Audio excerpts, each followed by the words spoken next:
बच्चों, screw gauge एक ऐसा उपकरण है जिसकी सहायता से हम किसी भी वस्तु की मोटाई का मापन कर सकते हैं। आज हम बहुत ही कम समय में किसी वस्तु की मोटाई स्क्रू गेज की सहायता से किस प्रकार से ज्ञात की जाती है, इसका अध्ययन करेंगे। आइए हम इसकी रचना देखते हैं। यह देखिए, ये है इसकी मुख्य स्केल। ये मुख्य स्केल है और इस मुख्य स्केल पर जो चिन्ह है वो मिलीमीटर में अंकित है। 5 मिलीमीटर, 10 मिलीमीटर, 15 मिलीमीटर, 20 मिलीमीटर। ये मिलीमीटर में अंकित है, इसे हम पढ़ेंगे सेंटीमीटर में।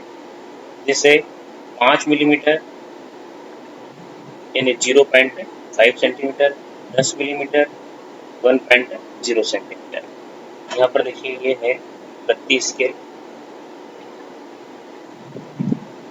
ये वृत्तीय स्केल है और इस वृत्तीय स्केल पर कुल 100 चिन्ह अंकित है।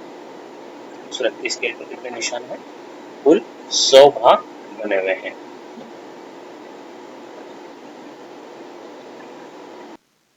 अब स्क्रू गेज की रीडिंग निकालने के लिए आइए सबसे पहले हम उसकी अल्पतमांक ज्ञात करते हैं। अल्पतमांक बराबर पिच बटे वृत्तीय स्केल के भागों की संख्या। यहाँ पर जो पिच है, पिच का मतलब होता है चूड़ी अंतराल, अर्थात स्क्रू को एक चक्कर घुमाने पर स्क्रू जितना आगे बढ़ता है उसे हम कहते हैं चूड़ी अंतराल। स्क्रू को एक चक्कर घुमाने पर वह 1 मिलीमीटर आगे बढ़ता है। 1 मिलीमीटर मतलब ये हो गया आपका 0.1 मिलीमीटर, मतलब ये हो जाएगा आपका 0.1 सेंटीमीटर। तो इस प्रकार से पिच हो गया हमारा 0.1 सेंटीमीटर। अल्पतमांक बराबर पिच बटे वृत्तीय स्केल के कुल भागों की संख्या। यहाँ पर हमने देखा अभी वृत्तीय स्केल में कुल भाग कितने थे? 100।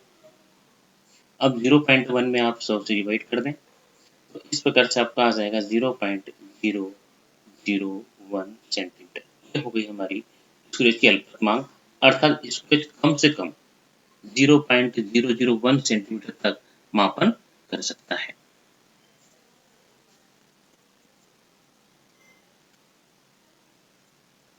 आइए अब हम एक पेन की मोटाई स्क्रू गेज की सहायता से मापना सीखते हैं। यहाँ देखिए, यह है मुख्य स्केल और यह है वृत्तीय स्केल। ये मुख्य स्केल है और ये वृत्तीय स्केल है।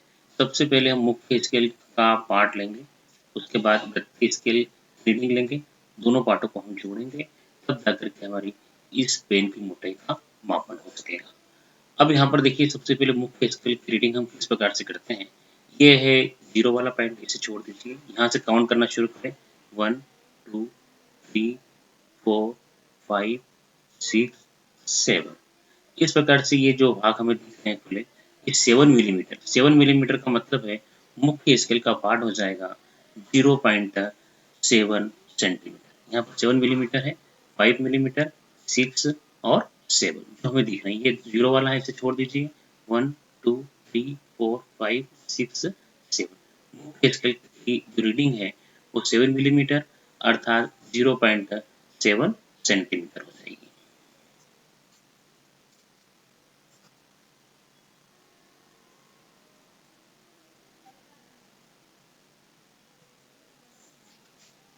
इस प्रकार हम लिखेंगे मुख्य स्केल का पार्ट 0.1 0.7 सेंटीमीटर। अब इसके बाद हम वृत्तीय स्केल का जो पार्ट है उसे हम पढ़ेंगे। इसके लिए सबसे पहले वृत्तीय स्केल देखिए। वृत्तीय स्केल में यहाँ पर देखिए हम 70, उसके बाद 75 के बाद काउंट करना शुरू करें। इसे हम थोड़ा सा जूम कर लेते हैं।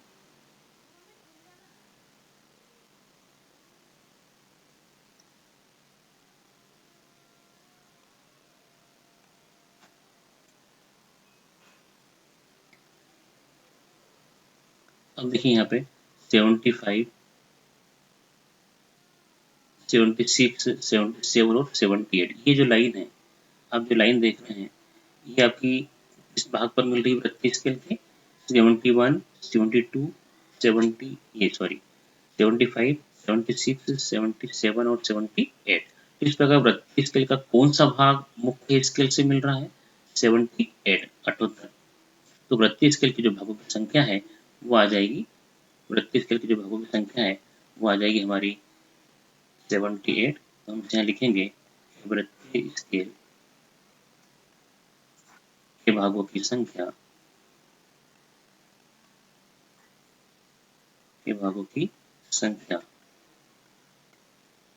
ये है, भागों की संख्या हमारी 78।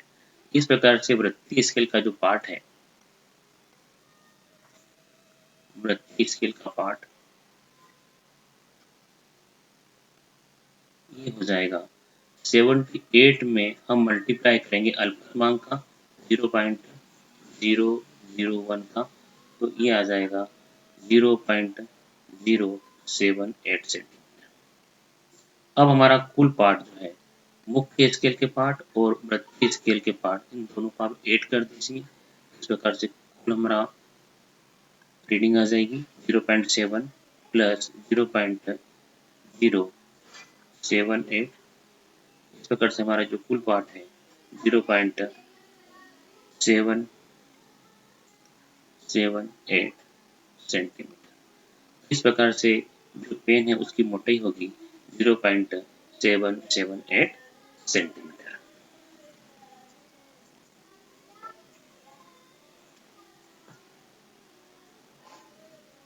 आइए अब हम एक सिक्के की मोटाई का मापन करना सीखते हैं। देखिए उसी प्रकार से जैसे हमने पहले ज्ञात किया था, सबसे पहले हम मुख्य स्केल, ये जो मुख्य स्केल आप देख रहे हैं, सबसे पहले मुख्य स्केल की वैल्यू हम देखेंगे। मुख्य स्केल में आप देखिए केवल आपको एक ही लाइन दिख रही है यहाँ पर, तो इस प्रकार से मुख्य स्केल का पार्ट हो जाएगा 0.1 सेंटीमीटर। मुख्य स्केल की वैल्यू कितनी हो जाएगी? ये तो 0 लाइन है, यहाँ पर है केवल एक लाइन आपको दिख रही है, तो इस प्रकार से मुख्य स्केल का पार्ट कितना हो जाएगा? 0.1 सेंटीमीटर। अब उसके बाद हम वृत्तीय स्केल के भागों की संख्या देखेंगे। इसे थोड़ा सा हम जूम कर लेते हैं। अब वृत्तीय स्केल के भागों की संख्या देखिए, यहाँ पर देखिए आप 10 से लेके 15, 16 और 17। तो इस प्रकार जो 17 नंबर वाला भाग है ये मुख्य स्केल से मिल रहा है। कौन सा? 17 नंबर का। इस प्रकार वृत्तीय स्केल के भागों की संख्या कौन सी आ जाएगी? 17। अब इस प्रकार से हम इसका सीधा डायरेक्ट पार्ट कैसे पढ़ सकते हैं? या मुख्य स्केल का पार्ट है 0.1 सेंटीमीटर और भागों की संख्या कितनी है? 17। इस प्रकार से जो इसका जो कुल पार्ट है वो हम इस प्रकार से लिख सकते हैं। कुल पार्ट